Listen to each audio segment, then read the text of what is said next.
असते जेव्हा मी अगदी एकटी, कुणीच नसतं आसपास, मी आणि फक्त माझा श्वास. हवा तरी कशाला कुणी असण्याचा हट्ट, माझी मीच तर असते माझ्याशी घट्ट. संवाद नसतोच मुळी कोणाशी, ना नात्याशी ना पात्याशी, ना नाण्याशी ना पाण्याशी. मर्मबंधातलं किती काही मांडून असते स्वतःशीच. हसते खळाळून मनातले मोती वेचते. 7 घड्यांच्या तळाखाली जपलेलं मोरपीस उघडून बसते. रडते सुद्धा कधी कधी, चिडते, फडफडते, थाड थाड थपडा मारते, अगदी कडेलोट करू जाते. थांबते, वळते मागे, अंजारते गोंजारते, मुका घेऊन मनवते. अंजारते गोंजारते, मुका घेऊन मनवते माझ्यातल्या मीला, की आपणच असू अंतापर्यंत सये एकमेकीला, सये एकमेकीला. नमस्कार. कोकणचं पहिलं दैनिक कोकण 7 आणि कोकणचं नंबर 1 महाचॅनल कोकण 7 लाईव्हच्या जागर कोकणच्या साहित्य रत्नांचा या विशेष सदरामध्ये मी आपलं सगळ्यांचं स्वागत करतो. या सदराचं हे 4थं पुष्प आहे आणि या 4थ्या पुष्पात एक विशेष व्यक्ती, एक विशेष साहित्यिका आपल्यासोबत आहेत. त्याच म्हणजे सावंतवाडीच्या उषाताई परब आपल्यासोबत आहेत.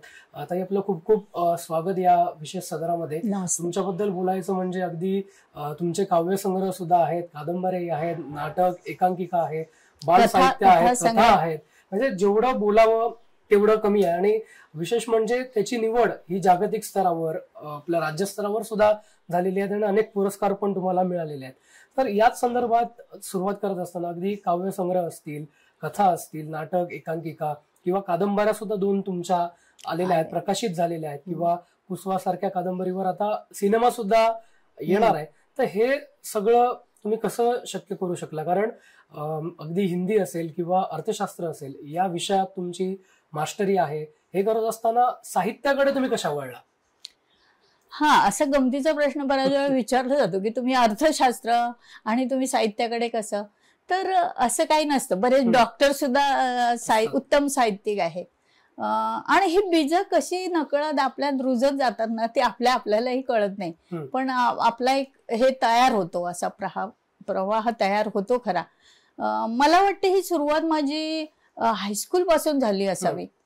आणि तिथे त्यावेळी आम्ही भिंतीपत्रक वगैरे लिहायचो किंवा वक्तृत्व स्पर्धातून भाग घ्यायचो. मग त्याच्यासाठी वाचायचं, मुद्दे काढायचे, लिहायचं वगैरे. अशी एक म्हणजे अभ्यासाव्यतिरिक्त अशी एक सुरुवात झाली. आणि दुसरं म्हणजे ते आमच्या शाळेत, बांद्याच्या हायस्कूलमध्ये होते, तिथे लायब्ररी पण होती.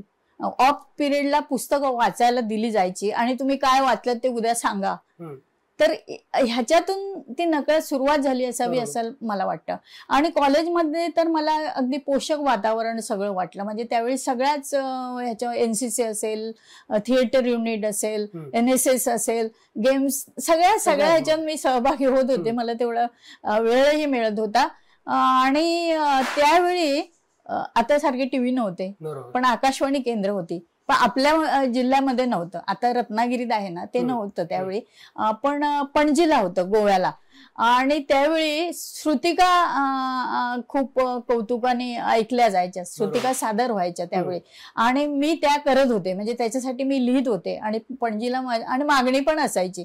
माझा इथला ग्रुप नेऊन मी त्या सादर करत होते. आणि मला वाटते त्यामुळे अशी नाटकाची एक सुरुवात झाली.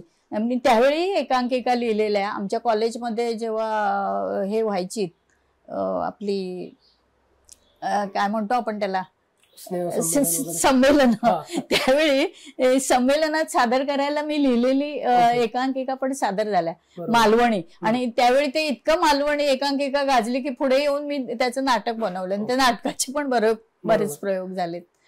तर नक्कीच, म्हणजे तुमच्या बोलण्यातनं जाणवतं अगदी गोव्यातनं पण, म्हणजे तुमचा जन्म गोव्यातला आहे किंवा कोकणामध्ये तुमचं सासर आहे आणि शिक्षण सुद्धा सिंधुदुर्गात झालेलं आहे. तर याचा सगळ्याचा तुमच्या लेखनावर कसा प्रभाव दिसतो, किंवा ज्या बऱ्याचशा गोष्टी आहेत त्या तुम्ही त्यातनं मांडलेल्या दिसतात, तर त्याविषयी काय सांगू हा इच्छिता? साहजिकच आहे की लेखक ज्या वातावरणात वाढतो, संस्कारात वाढतो, ज्या माणसामध्ये वाढतो, कळत नकळत त्याचा प्रभाव असतो त्याच्या बरोबर. लेखनात. तर मी पण मालवणीत लिहिलेलं आहे. हम्म. मी मालवणी बोलीभाषेत वाढले, तर मालवणी मी बरोबर, लिहिलेलं आहे. बरोबर. किंवा माझ्या लेखनात हे आले आहेत संदर्भ. बरोबर माझी कादंबरी कुसवा ही तर त्या पार्श्वभूमीवरच आहे. बरोबर. नक्कीच अनेक काव्यसंग्रह पण तुम्ही लिहिलेत आणि त्यातला जो वडे सागोती हा एक मालवणी चारोळी संग्रह आहे, तो हम्म. एक विशेष आहे. त्याच्यात एक नावच त्याचं वडे सागोती किंवा अगदी आपला कोकण आणि गोव्याची जी संस्कृती आहे ती त्यातनं दिसते. आपल्या पाहुण्यांचा आदरातिथ्य असेल, ज्या पद्धतीनं कोकणी माणूस करतो, त्याचा उल्लेख त्या चारोळी संग्रहात नव्हतं. तर त्याविषयी काय सांगाल आणि त्या नावाविषयी काय सांगाल? कारण नाव जरी ऐकलं तरी प्रत्येकाच्या तोंडाला पाणी सुटतं. खरं ते एक गंमत म्हणून लिहिलं गेलेलं, त्याला काय एवढं गांभीर्याने मी त्याच्याकडे पाहत नाही. आणि तो एक काळ होता की चारोळी संग्रह असे लिहिले जात होते आणि बरोबर. चारोळ्याचं एक फॅड होतं. मग मला वाटलं चला आपणही मालवणीत लिहावं आणि मी ती लिहिली आणि ती आवडली बऱ्याच लोकांना. आता बरोबर. मालवणी म्हटल्यानंतर काही ठराविक, आता वडे सागोती हे डोळ्यासमोर येतं. मग मला वाटलं आकर्षक पण ते वाटतं नाव, बरोबर. तर त्याचं ते नाव द्यावं वडे सागोती असं. आणि त्यातनं वडे सागोती निर्माण झाली.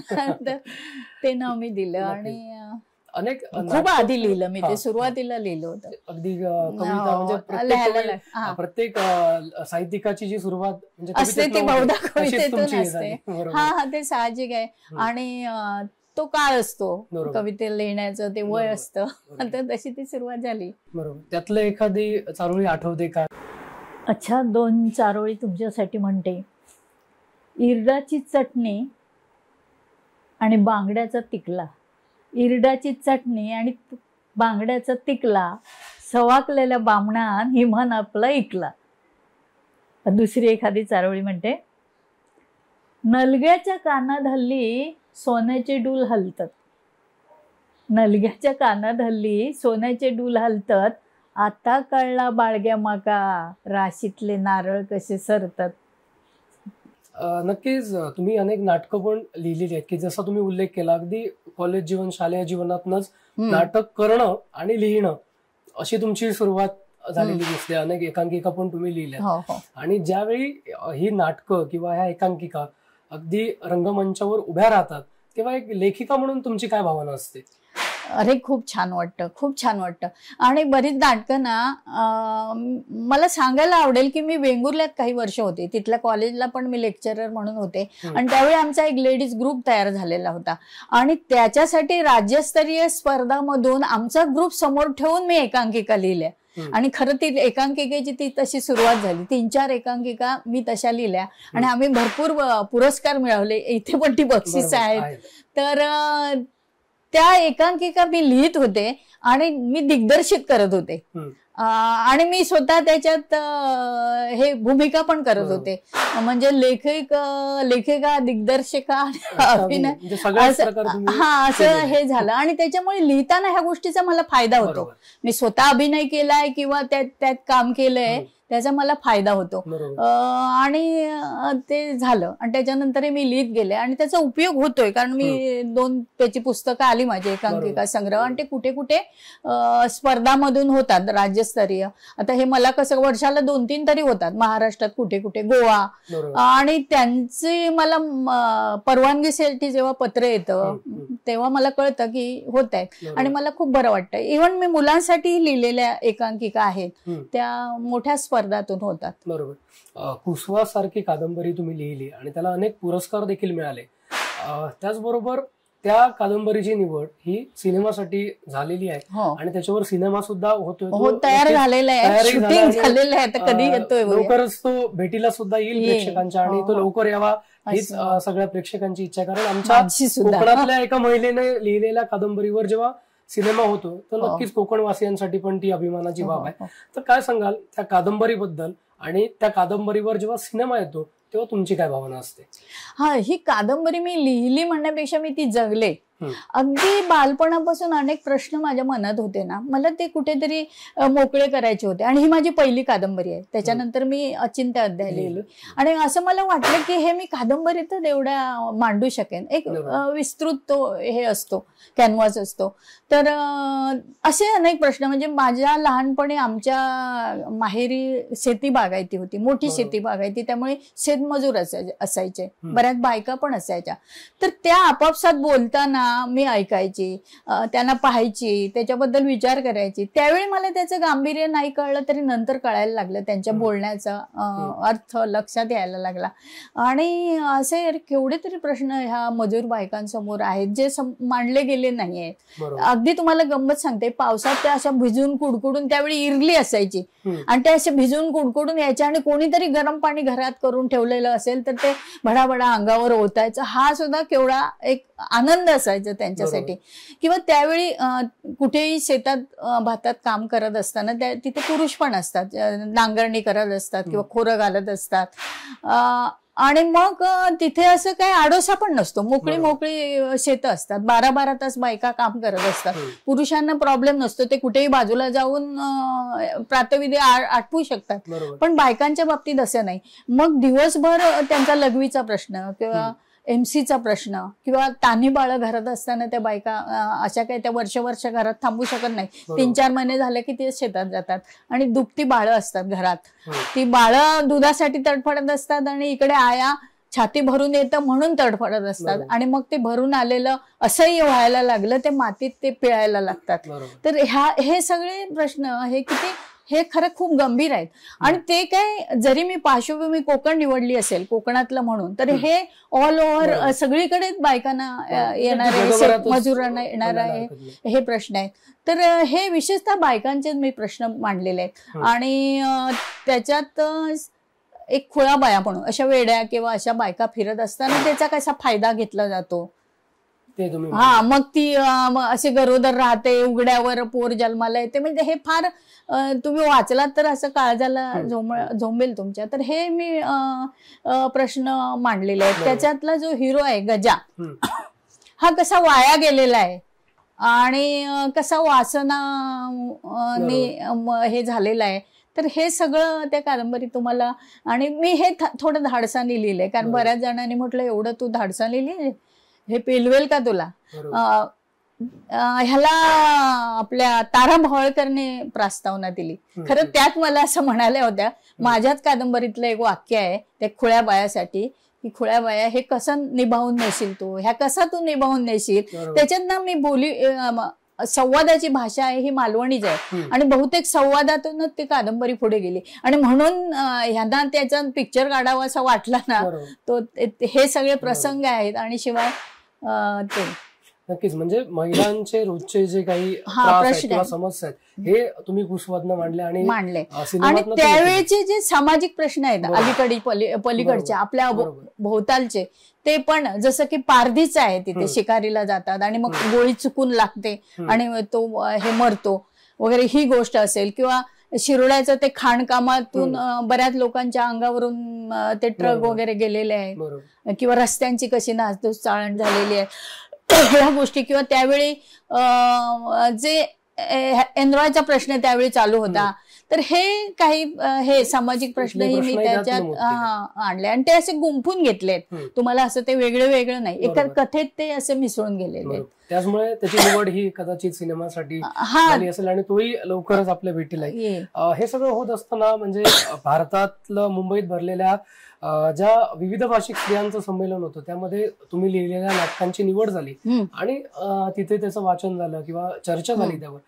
तुम्ही स्वतः त्यामध्ये सहभागी होता आणि महाराष्ट्राचं प्रतिनिधित्व तुम्ही करत होता.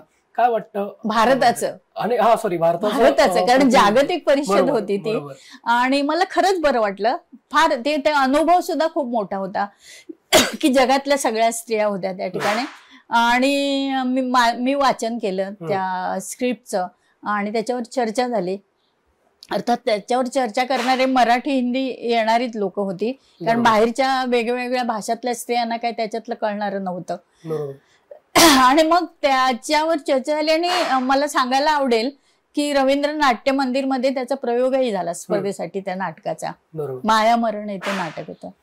नक्कीच नाटक आणि एकांकिका मी त्याच्याकडे पुन्हा येईन, कारण कोकणात नाटक किंवा एकांकिका म्हटलं की पहिलं नाव आठवतं ते मच्छिंद्र कांबळींचं. त्याच्यानंतर पण ते लेखक म्हणून नव्हे. हा म्हणजे नाटकाच्या संदर्भात मी म्हणतो, किंवा गंगाराम गवाणकरांचं नाव आपण घेऊ शकतो वस्त्रहारांच्या बाबतीत वगैरे. आणि त्यात एक महिला लेखिका म्हणून तुमच्याकडे पाहिलं जातं. कोकणात आता तर दिसतच नाही तशा कोण. तर त्याबद्दल तुम्हाला काय वाटतं? कारण अनेक महिला येत आहेत साहित्य क्षेत्रामध्ये, पण कवितांपुरत्या मर्यादित आहेत, काव्यसंग्रहांपुरता किंवा कथांपुरत्या त्या मर्यादित राहत आहेत. तर त्याविषयी काय सांगाल? किंवा फक्त महिलाच नाही तर एक पिढी आपण बघितली तर नवीन पिढीत आपल्याला लेखन किंवा कादंबरी असेल याच्याकडे कोण वळताना दिसत नाही. नाटक एकांकिका तर खूप दूरची गोष्ट आहे, कारण तुम्ही जसं म्हटलं की नाटकामध्ये अनुभव महत्वाचा असतो. तिथे नाटक कसं उभं राहील आणि चांगल्या पद्धतीने ते प्रेक्षकांपर्यंत पोहोचेल हे एक लेखकच मांडू शकतो. तर त्याबद्दल काय वाटतं या आजच्या परिस्थितीबद्दल तुम्हाला? मला असं पोषक वातावरण मिळत गेलं लिहिण्याच्या बाबतीत, नाटक लिहिण्याच्या बाबतीत, आणि मला ते आवडतं आणि मला स्वतःबद्दलच कॉन्फिडन्स आलाय आता. बरोबर. आणि ते मी म्हणाले ना की मी स्वतः लिहित होते. आमचा एक ग्रुप होता वेंगुर्ल्याला, आमचा एक महिलांचा ग्रुप होता आणि आम्ही त्याला कलांकुर म्हणून नाव दिलेलं होतं. आम्ही 5-6 जणी होतो. तर त्यांना समोर ठेवून मी राज्यस्तरीय स्पर्धेसाठी नाटक एकांकिका लिहित होते. म्हणजे कोणाला कुठचा रोल आणि त्या दृष्टीने लिहित होते. आणि खूप चांगले ते मी स्वतःच बसवायचे, स्वतः अभिनय करायचे आणि त्याला आम्ही बरेच पुरस्कार मिळाले. म्हणजे ज्या अर्थी मिळाले म्हणजे ते छान आम्हाला जमत होतं. तर त्याच्यामुळे काय झालं, मला मी स्वतः लिहित असल्यामुळे, अभिनय करत असल्यामुळे, दिग्दर्शन करत, मला त्यातल्या बाजू कळायला लागल्या. एक्झिट कधी करावी, हे कधी एंट्री कोणाची, कधी कसं पात्रांना मांडणी कसं करायची, प्रसंग कशा, ह्याचं मला थोडं थोडं हे चांगलं. प्रेक्षकांची नाळ तुम्ही ती पण बरोबर. मग त्या विनोद सुद्धा काही गमती घातल्यानंतर माणसं लोक कधी हसतील हे सगळं थोडं थोडं कळायला लागलं. कळत नकळत कळायला लागलं आणि त्यातून जमायला लागलं. आणि मला सांगायला आवडेल की माझं एक नाटक, म्हणजे माझी नाटकं होतात, स्पर्धांमधून होतात, एकांकिका पण होतात, पण माझी एक इच्छा आहे, म्हटलं तर स्वप्न आहे की व्यावसायिक रंगभूमीवर माझं नाटक यावं. आणि माझं एक नाटक व्यावसायिक रंगभूमीसाठी हा पूर्वी घेतलं जा. मच्छिंद्र कांबळीने माझं स्वर्ग हे नाटक घेतलेलं, त्यांच्या माझ्यामध्ये अग्रीमेंट झालेले आणि त्या 6 महिन्यात ते गेले. म्हणजे ती आठवण आहे. म्हणजे जर मच्छिंद्र आणि आता पुन्हा एक संधी आली की माझं नाटक घेतलं गेलंय व्यावसायिक रंगभूमीसाठी. आता त्याला बऱ्याचशा बाकीच्या गोष्टी सगळ्या जुळून आल्यावर ते येईल अशी मला आशा आहे. नक्कीच. नक्की हे करत असताना अगदी आरती मासिक असेल किंवा कोकण मराठी साहित्य परिषद असेल, त्याच्या केंद्रीय जी सदस्यांची बॉडी आहे त्यात तुम्ही आहात, किंवा या सगळ्या इतर अनेक संस्था आहेत त्यातनं तुम्ही साहित्य क्षेत्रात कार्यरत आहात. नवीन पिढी कशी तयार होईल किंवा साहित्यामध्ये कसं महिला असतील किंवा नवीन महाराष्ट्र साहित्य संस्कृती मंडळावरही मी होते, किंवा नियोजन मंडळ कोकण मराठी साहित्य परिषद, म्हणजे अनेक संस्थांवरचा अनुभव तुम्हाला आहे, तिथे तुम्ही काम केलेलं आहे. तर आज तुमच्याकडे असं एक नाव आहे किंवा अनेक गोष्टी तुम्ही केलेल्या आहेत. तर नव्या पिढीला हे कळावं, किंवा नवी पिढी आज मोबाईल किंवा इंटरनेटच्या ह्या जगामुळे अगदी साहित्यापासून दूर जाते, किंवा पुस्तक वाचणं किंवा लिहिणं हे तर लांबचीच गोष्ट आहे. तर अशा पिढीसाठी काय करावं असं तुम्हाला वाटतं? आणि या सगळ्या संस्थांमध्ये तुम्ही कार्यरत असल्यामुळे तुम्ही काय करू इच्छिता?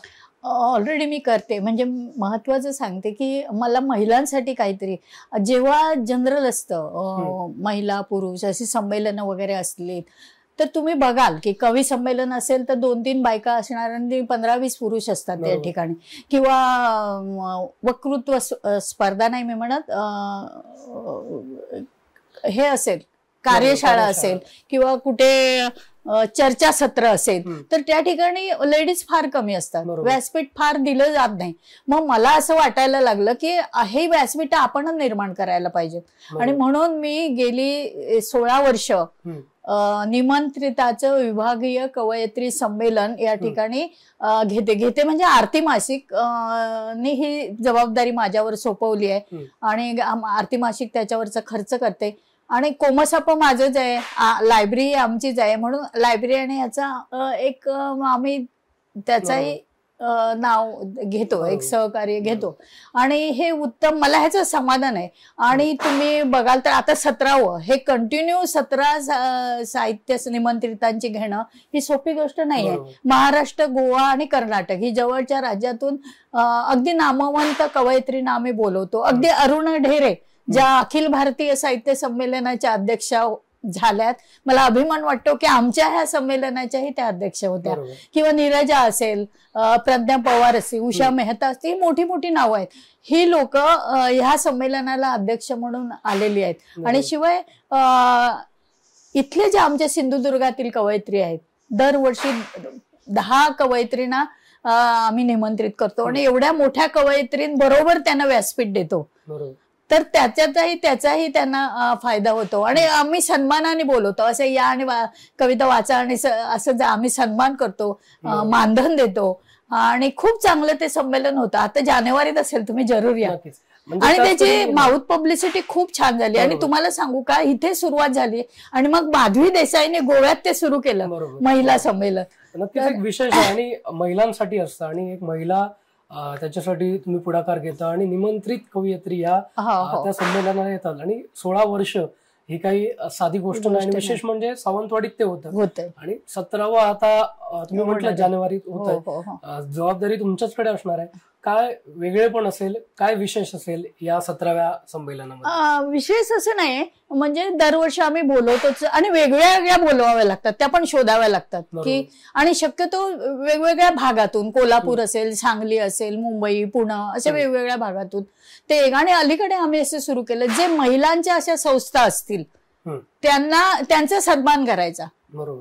तर आता अलीकडे इथलं महिला हे असेल किंवा इनरव्हील क्लब आहे किंवा महिला पतसंस्था आहे, तर त्यांना दरवर्षी एकाला किंवा दोघांना आम्ही सन्मानित करतो, महिलांच्या अशा संघटना किंवा संस्थांना. तर तसंही यंदा आम्ही करूच. हो हो, नक्की वेगळं असेल 17. नाही, वेगळं म्हणजे हे दरवर्षीच करतो आम्ही आणि थोडं थोडं नवीन कल्पना येत असतात. यंदा असं करू, यंदा कसं. म्हणजे या संमेलनातनं अनेक महिला जेव्हा सहभागी होतात, काय वेगळे पण त्यातनं मिळतं? जसं तुम्ही म्हटलं की तुमचा एक नाटकाचा ग्रुप होता आणि त्यातनं वेगवेगळं सुचत गेलं. गेल्या 17 वर्षात अनेक तुम्हाला महिला या साहित्य क्षेत्रातल्या भेटल्या असतील, त्यांच्याशी तुमची ओळख झाली असेल. त्याचा फायदा तुमच्या या संपूर्ण क्षेत्रात किंवा कसा होतो? फायदा म्हटलं तर ओळखी होतात, काहींच्या टिकतात, मग आदान प्रदान विचारांची, कल्पनांची होतेच. माझं पुस्तक ह्याचा होतोच फायदा. आणि विशेष म्हणजे इथल्या नवोदित आहेत त्यांनाही फायदा झालाय. कणकवलीची सरिता पवार उत्तम कविता लिहिते, ती पण असं म्हणते की पहिल्याने मला संधी या संमेलनामध्ये मिळाली आणि माझ्यातली ही जागृत झाली. तर असं म्हणणाऱ्या आणि त्याला हे देणाऱ्या येणं, असं एखाद्याने म्हटलं आणि खरंच तिला उपयोग झाला तरी केवढं मोठं ते हे आहे, मिळकत आहे त्या संमेलनाची, असं मी समजते. कीच कुसुवा कादंबरीतनं जे तुम्ही मांडलं, मी त्याकडेच येतोय. कारण जरी तुम्ही साहित्यिका असला तरी एक स्त्री आहात, एक महिला, आणि एका महिलेवर जेवढी जबाबदारी असते किंवा स्त्री आणि जबाबदारी हे तसे समानार्थी शब्द आहेत असं म्हणायला हरकत नाही. तर हे सगळं असताना सुद्धा ज्या गोष्टीत तुम्हाला आवड आहे त्याला वेळ कसा दिलात? कादंबऱ्या 2 असतील, अनेक कविता संग्रह आहेत किंवा एवढं साहित्य क्षेत्रात जे काही तुम्ही लिखाण केलंय, नाटक, एकांकिका, म्हणजे हे सोपं नाहीये एवढं की बाबा असं वेळ कसा दिलात आणि कुटुंबाची साथ कशी मिळाली? ह्या अशा गोष्टीला थोडी एकाग्रता लागते. तर घरात तसं शांत समंजस वातावरण आहे. विशेषतः माझा नवरा आहे किंवा मुलं आहेत, हे समजून घेतात आणि मला वेळ पुरेसा देतात. आता सुद्धा म्हणजे वेगवेगळ्या बाहेर पण जावं लागतं. मी अनेक संमेलनाला जाते किंवा चर्चासत्रांना जात असते, तर किंवा ह्या वेगवेगळ्या संस्थात काम करते, त्याचे मीटिंग्स, ते कार्यक्रम वेळ द्यावा लागतो. तर तसा दिला जातो आणि घरात आहे तसं वातावरण आहे आणि फार घरात मला लक्ष द्यावं लागत नाही. म्हणजे अगदी स्वयंपाकाच्या बाबतीत सुद्धा मला लक्ष द्यावं लागत नाही. तर ह्यामुळे तशी मी मोकळी आहे. पण नाही म्हटलं तरी मुलं जेव्हा लहान होती तेव्हा ती जबाबदारी असते आणि ते तेव्हा मी पेललंय. मला वाटतं त्याच्यानंतर मी कादंबऱ्या आता लिहिल्या, ह्या 5 वर्षात मी कादंबऱ्या लिहिल्या. कादंबरी म्हटल्यानंतर माझी 2-2.5 वर्ष एका कादंबरीला गेली. बरोबर. तर ते असतं, त्याला वेळ जातो. हम्म. तर ते झालं आणि बाकीचं थोडं थोडं असं होतं. बरोबर. नक्कीच शेवटचा प्रश्न की एवढं साहित्य तुमचं आहे, अनेक ज्या म्हणजे कुसवासारखी कादंबरी आहे, त्याचा सिनेमा सुद्धा येणार आहे. आणि माझं अचिंत्य अध्याय तुम्ही विसरताय. हा, वेगळा विषय आहे. बरोबर. तुम्हाला गंमत सांगते, तर ते एक मांजराचं पिल्लू जे आजारी आहे आणि त्याची आई माहित नाही आहे, तिचा शोध घ्यायचा आहे. तर हा मेन विषयावर ही एवढी मोठी कादंबरी आहे. आणि त्याचं काय झालं की ते अंतर्नाद मध्ये आता ते बंद पडलं. तिथे मी छोटीशी कथेच्या रूपाने ते दिलेलं. आणि मला एवढी पत्र आणि फोन आलेत की हे खरं आहे का, हे तुम्ही अनुभवलंय का, म्हणजे एवढी उत्सुकता वाचकांची चाळवली गेली आणि मला उत्साह आला आणि त्याच्यात मी ती कादंबरी लिहिलेली आहे. आणि तो वेगळा विषय. मला वाटत नाही की कोणी मांजरावर कादंबरी लिहिली असेल. नक्कीच. याचवर की आगामी काळात तुमचं काय संकल्प आहे, कोणत्या नवीन संकल्पना आहेत किंवा नवीन गोष्टी आहेत त्या वाचकांसाठी येतील, किंवा नाटक असल्यामुळे एकांकिका किंवा पिक्चरसाठी सुद्धा तुमची कादंबरी निवडली, त्याच्यामुळे नवीन काय येईल आमच्या प्रेक्षकांच्या भेटीला तुमच्याकडनं? आता माझ्या समोर आहे ते एक म्हणजे जर मला महाराष्ट्र साहित्य संस्कृती मंडळाची परवानगी मिळाली तर मी हे पाठवलंय.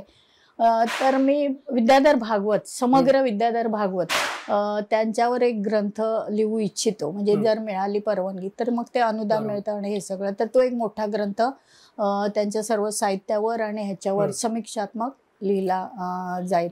मला 1-2 पिक्चरचे डायलॉग लिहिण्याची ऑफर आहे. मला उद्या पण एक भेटायला येणार, तर ते पण मला आवडेल लिहायला. बाकीचं काय लिहिणं चालूच आहे. कथा हे कादंबरीचं अजून बीज डोक्यात नाहीये की आता 3री कादंबरी कुठची लिहावी असं, पण पुष्कळ लिखाण चालू आहे. पण एका मांजराच्या गोष्टीवरनं जर एवढी मोठी कादंबरी येत असेल तर नक्कीच 3री कादंबरी पण वेळ लागणार नाही. ते सुद्धा अनुभव आहेत बरेचसे.